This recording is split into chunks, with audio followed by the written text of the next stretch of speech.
کیا اعلیٰ حضرت اور اشرف علی تھانوی ایک ہی استاد کے شاگرد ہیں، اور کیا انہوں نے ایک ہی مدرسے سے تعلیم حاصل کری ہے؟ بالکل صحیح بتایا آپ نے. کسی شخص نے کہا نا جھوٹ بولنے کے لیے طریقے کی ضرورت ہوتی، تو جو لوگ اعلیٰ حضرت فاضل بریلوی اور اشرف علی تھانوی کو ایک مدرسے میں پڑھاتے ہیں اور کہتے ہیں کہ یہ دونوں دیوبند میں پڑھتے رہے، اور دیوبند مدرسے میں پڑھنے کے بعد جو حلوے اور پراٹھے پہ ان کا کوئی اختلاف ہو گیا تو انہوں نے اپنا مدرسہ دیوبند بنا لیا اور اعلیٰ حضرت بریلی آ گئے، اور یہاں آنے کے بعد انہوں نے اپنا مدرسہ جو ہے وہ الگ بنا لی. اب سنیے، اعلیٰ حضرت فاضل بریلوی کی پیدائش ہے 1272 سن عیسوی کے اعتبار سے ہے 1856. اعلیٰ حضرت فاضل بریلوی 1 سال کے تھے تو جنگ آزادی، جہاد آزادی لڑی گئی، جس کو 57 کی جنگ کہتے، جو انگریزوں کے خلاف علامہ فضل حق خیر آبادی رحمت اللہ علیہ نے فتویٰ دیا، اور پورے ہندوستان میں لاکھوں آدمی مرے، فوجی بھی مرے. بہادر شاہ ظفر کا زمانہ تھا، اور جو مسلمان مجاہدین تھے ان کے جنرل، ان کو بھی شہید کیا گیا. یعنی اگر آپ سقوط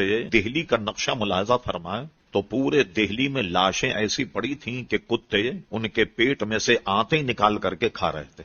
پوری دلی کا مسئلہ یہ تھا. تو یہ اس کو جنگ آزادی، جہاز آزادی کہتے ہیں، کہ جس پہ تقریباً 98 یا 99 علماء کے دستخط تھے. انگریز سے جہاد فرض ہے اس پر، اور اس کے سرکردہ جو تھے وہ علامہ فضل خیر آبادی رحمت اللہ تعالی تھے، جن کو جزائر انڈیمان بھیج دیا گیا. بہت سارے علماء کو پھانسی دے دی گئی. ٹھیک آج سے 33 سال پہلے اخبار میں جائیں، فائل نکالیں اور دیکھیں کہ جشن دیوبند کب منایا گیا. تو آج سے 33 سال پہلے جشن 100 سالہ دیوبند منایا گیا. یعنی اب دیوبند کو بنے ہوئے 100 سال ہوگا. تو کیا مطلب ہوا؟ دیوبند کا سنگ بنیاد 1300 ہجری میں رکھا گیا. جب یہ مان لیا آپ نے، اور یہ خود ریکارڈ میں ہے کہ سنگ بنیاد دیوبند کا 1300 ہجری میں رکھا گیا، اور اسی لیے 1400 ہجری کو اس کا 100 سالہ جشن منایا گیا، جسے منائے ہوئے بھی آپ 33 سال ہو گئے. اور یہ بھی بہرحال بڑا عجیب و غریب مسئلہ ہے کہ سارے دنیا بھر کے مولوی جمع ہوئے، اور یہ اللہ کی طرف سے عذاب تھا. خود علماء دیوبند نے اس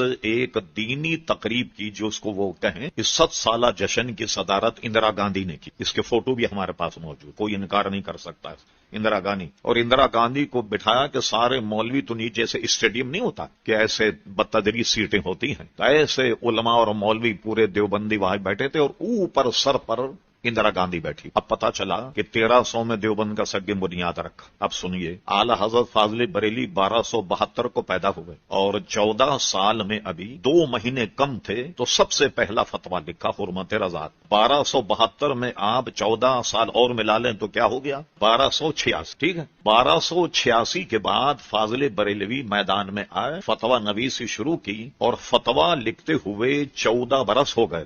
اعلیٰ فاضل بریل تب تو جا کر مدرسے کا سنگ بنیاد رکھا گیا. اب لوگ جو ہیں وہ گویا 14 سال یہ ہو گئے، اور 14 سال وہ 28. اب 28 سال یا 26 سال پہلے اعلیٰ حضرت کو دیوبند میں داخل بھی کر دیا، فارغ التحصیل بھی کر دیا، اور حلوہ پراٹھے پہ جھگڑا بھی ہو گیا، اور اعلیٰ حضرت نے آن کر بریلی میں اپنا مدرسہ الگ بھی بنا لیے. یہ ہے وہ مارے گھٹنا پھوٹے آنکھ. سمجھے آپ؟ بھائی جھوٹ بولنے کے لیے بھی طریقے کی ضرورت ہوئی، اتنا جھوٹ بول رہے. اور میں بتاؤں، میں نے اپنے حیثیت کے مطابق، جو کہتے ہیں نا دیوبند میں پڑھا اعلیٰ حضرت کتابوں کا مطالعہ کیا، اعلیٰ حضرت نے کئی خواب بھی دیکھے، بے شمار خواب، جس کا ذکر وہ اپنے فتاوے میں کہیں نہ کہیں کرتے.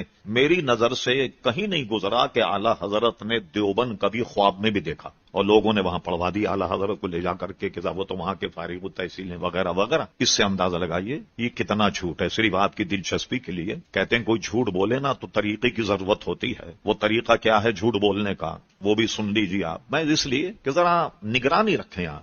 کیا تاریخ ملائیے، ذرا دیکھیے آپ تاریخی اعتبار سے کتنی یکسر غلط اور جھوٹ بات. کوئی صاحب مہمان کسی کے یہاں آئے، انہوں نے ان سے کہا کہ آپ کھانا کھا کے جائیے. انہوں نے گھر میں آن کر کے پوچھا، چھوٹا سا مکان تھا، اپنی بیوی سے آج کیا پکے گا مہمان آئے. بیوی کی کوئی تیز ترار آج کل کی، کہنے لگے خاک پکے گا. جب دیکھو مہمان چلے آ، ابھی چائے بناؤ تو ابھی یہ کرو وہ کرو، خاک پکی. مہمان نے سن لی. وہ جب باہر آئے تو انہوں نے کہا صاحب معذرت، کھانا وانا تو ہم نہیں کھائیں گے. کہنے کیا ہوا، کیوں برا؟ کہنے لگے بیگم کی آواز آئی، خاک پکے گا.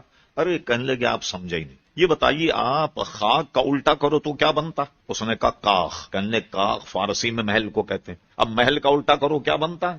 انہوں نے کہا لحم، کہنے لگے لحم عربی میں گوشت کو کہتے ہیں. تو میری بیگم نے کہا کہ آج آپ کے مہمان آنے کی خوشی میں گوشت پکے گا. دیکھا آپ نے کیسا نبھایا جھوٹ. اور خدا کے بندو جھوٹ بولو تو کم سے کم طریقہ تو سیکھو جھوٹ بولنے کا. کہاں اعلی حضرت کو فتویٰ لکھتے ہوئے 14 سال گزر گئے اور اس کے بعد تو دیوبند کا سنگ بنیاد رکھا گیا اور آپ نے اعلی حضرت کو دیوبند میں داخل بھی کر دیا، اشرف علی تھانوی سے جھگڑا بھی کر دیا اور اعلی حضرت کو بریلی بھیج دیا. اعلی فاضل بریلوی اپنی 4-5 پشتوں سے بریلی شریف میں رہتے تھے. یہ افغانستان کے رہنے والے تھے. افغانستان سے ہجرت کر کے لاہور آئے. یہ لاہور کا جو شیش محل ہے یہ اعلی فاضل بریلوی کے جد امجد کی ملکیت تھی.